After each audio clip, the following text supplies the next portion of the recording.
Thank you. I'm honored and grateful to the ABA Commission on Women for choosing me for this prestigious award. I am also humbled by the large number of people who have come to this luncheon on a Sunday afternoon in August in New York City. I owe thanks for the recognition I am receiving this afternoon to a very large number of people who encouraged me in my career, but time does not permit me to mention most of them. So I will simply thank my children for their good health and forbearance, my husband David for his support and love, and also to say that I could not have accomplished everything I did without two people who are no longer here, my late husband Paul Karmel and my deceased longtime housekeeper Dorothy King. I would like particularly, however, to thank Linda Heyman and Judge Delissa Ridgway for their dedication and effort in putting through my nomination. Those two stubborn, determined women decided I just had to get this honor, no matter how many of my friends they had to enlist on my behalf. And many of you are here and you know who you are because your arms were twisted to the point of breaking. I also need to thank the business law section for nominating me, the administrative law and regulatory practice section, the Financial Women's Association, the SEC Historical Society, and I think others for supporting this nomination. I am often asked how I managed to achieve so many career milestones as a woman and yet have such a large family. I honestly do not have a good answer to that question. A successful life is an odd mixture of good health, good luck, exploiting the opportunities that come one's way, and perseverance. Perhaps it is also having the courage to think for yourself and not succumb to the conventional wisdom. You've seen a video about my successes, and for the benefit of the younger women here, I decided to speak about how difficult it was from my perspective to achieve those successes. My advice to you is do not be discouraged, but push on to realize your dreams. When I was a child, I had a vague sense of destiny, but no career plans. When I was in grade school, my mother came home from the store and said, you know, I asked another mother, who's the smartest boy in the room? And she said, there is no smartest boy. Roberta is the smartest boy.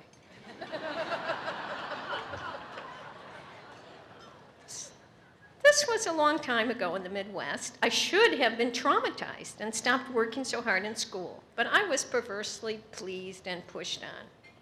When I was in college, my primary ambition was not to become a 50s housewife. When I decided after college to go to law school, my father, who was a lawyer, said, why do you want to do that? You'll never get a job as a woman.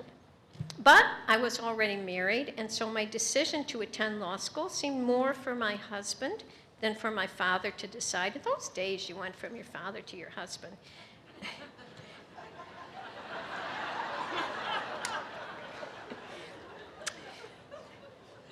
My late husband came from a family with a number of interesting career women. He endorsed my plan. He said it was the best investment he ever made.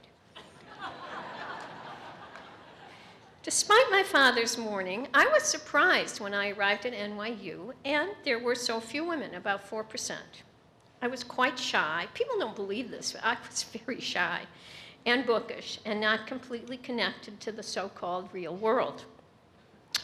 I believed the world of law was a just place and that intelligence and hard work were sufficient for success. I learned that was not entirely true, but I continue to believe, or at least hope, that the legal profession is a meritocracy and therefore a good place for women. I was not aware when I was in law school of the extent to which discrimination against women existed, but when I began looking for a job after law school, I found out. Although I was a top student, I only had a handful of campus interviews and only one callback. At that interview, I was told, we already hired a woman. These sad experiences preceded the passage of the Civil Rights Act, which happily did engender a better employment climate for women and minorities, but as has already been said, there is not the same overt discrimination. There still is subtle discrimination. Anyway, I decided to apply for a government job, landed one at the New York Regional Office of the SEC. The lack of women at the SEC did not really surprise me, and I felt fortunate to have obtained any job as a lawyer.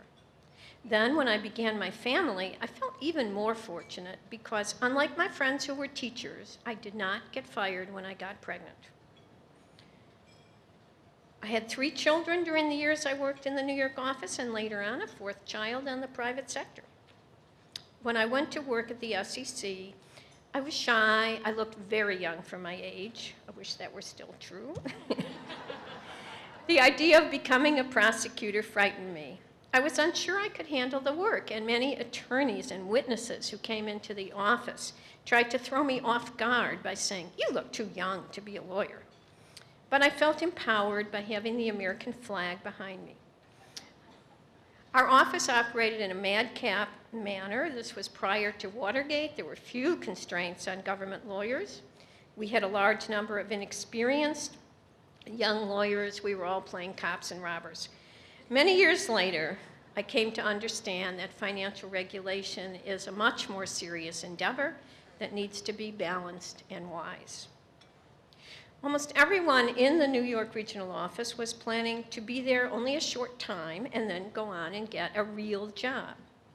I was probably the only attorney in the office with no future plans. I had experienced too much discrimination getting that job to go out on the job market again soon.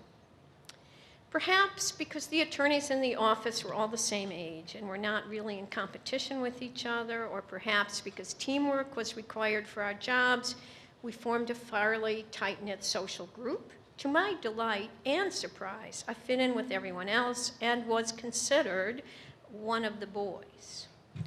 How that could have been when I was almost continuously pregnant, I do not know.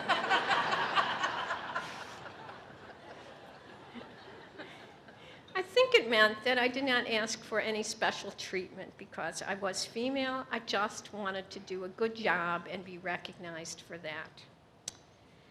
I worked on some very high-profile cases. I could have made a career with the agency, but when I saw my friends leaving, I thought, well, I should do so too, so I began looking for a job in the private sector. This was a bull market, the late 1960s. The men all got jobs a week or two after they started looking. I had to look for an entire year. Part of my problem was that I wanted to go to a law firm. At that time, law firms had few female associates and virtually no female partners. One firm which interviewed me decided, well, we're ready for some female associates, but not a female partner, and this woman is too ambitious for us. Finally, I received 2 offers from major Wall Street law firms on the very same day. It was much harder to be a woman at a law firm than it had been to be a woman on the staff of the SEC. I was not in the social loop where associates learn how to manage the personal politics of a big organization, and Wall Street law firms in the 1960s were generally more conservative and less welcoming to women than government agencies.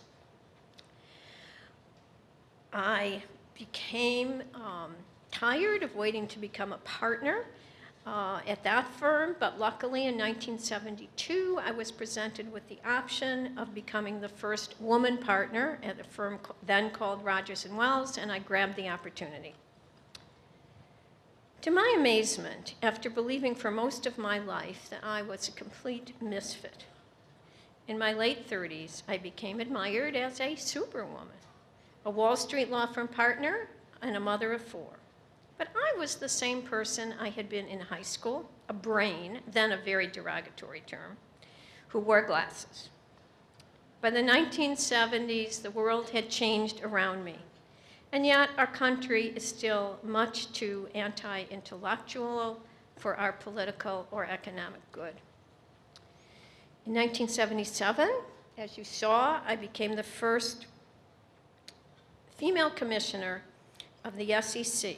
This was an agency that had been operating for 43 years, essentially as a male-dominated law firm with support staff. I believed it was a great honor to become an SEC commissioner, about the best job a securities lawyer could ever have. Quite a bit was made in the press about my becoming the first woman commissioner, and I was even interviewed by reporters for the women's pages of general circulation newspapers. I did not think it would assist professional women to gain parity in business or the law to play up the woman's angle. I told reporters stocks and bonds were gender neutral, and I did not think I would bring a female perspective to my office. Rather, I felt the best strategy I could follow was to do the best possible job so that other women would be appointed after I left the commission, and I'm happy to say the SEC now has 2 female commissioners. After my sojourn as an SEC commissioner, I returned to private practice, but I then decided to become a law school professor, a job I actually had always wanted. But in the endeavor of becoming a law school professor, I encountered much more discrimination than I had ever experienced in private practice or in the business world. Happily, in 1986, I was offered and accepted a position on the faculty of Brooklyn Law School, and I have remained there since. When I joined this faculty, we had more female law professors than any law school in the country, and I was really delighted to have so many female colleagues and students. Mine has been a full and varied career as a securities lawyer. Through the study, practice, and teaching of securities law, I have had a window onto the domestic and international capital markets and the global economy. Whether I had setbacks or successes, the challenge of my work always propelled me forward. From the day I entered law school, I loved the study and practice of law, and then teaching and writing about financial regulation. I feel very fortunate because although I did not always like my particular job, and I did experience considerable discrimination, I was always happy with the work itself and with the career I chose. I hope all of the women, and especially the young women who are here today, can feel that way when you are an old lady like me.